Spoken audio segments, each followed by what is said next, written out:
Manish Malhotra, Sabyasachi, Rohit ball, రితుకుమార్ ఇవాళ్లంతా తమ ప్రత్యేకమైన డిజైన్లతో ఎలా ప్రసిద్ధి చెందిన ఫ్యాషన్ డిజైనర్లు అయ్యారు? తమ కలర్ కాంబినేషన్తో, పరిపూర్ణమైన ఫిట్టింగ్తో. కానీ ఇంకొక విషయం ఉంది, దానివల్లే వీళ్ళు ఫేమస్ అయ్యారు, గొప్ప డిజైనర్లు అయ్యారు. అదేంటంటే వీరి ఫ్యాబ్రిక్ సెలెక్షన్. మిత్రులారా, మీరు ఫ్యాషన్ డిజైనర్ అయితే, లేదా ఫ్యాషన్ డిజైనింగ్ కోర్సు చేస్తున్నా, లేదా భవిష్యత్తులో మీ సొంత లేబుల్ ప్రారంభించాలనుకుంటున్నా, ఈ విషయం గుర్తుంచుకోండి, ఫ్యాషన్ ఫీల్డ్లో ఫ్యాబ్రిక్కు చాలా పెద్ద పాత్ర ఉంది. మీకు ఫ్యాబ్రిక్ ఎక్కడ దొరుకుతుంది, ఏ రకమైన ఫ్యాబ్రిక్ను ఏ స్టెప్లో ఏ ఖర్చులో వాడాలి అనే విషయాల్లో మంచి అవగాహన ఉండాలి.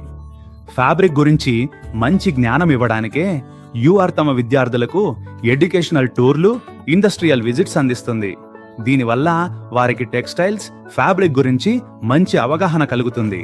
కాబట్టి ఎప్పుడు గుర్తుంచుకోండి, ఒక మంచి డిజైనర్ అవ్వాలంటే ఫ్యాబ్రిక్ గురించి జ్ఞానం ఉండటం చాలా అవసరం.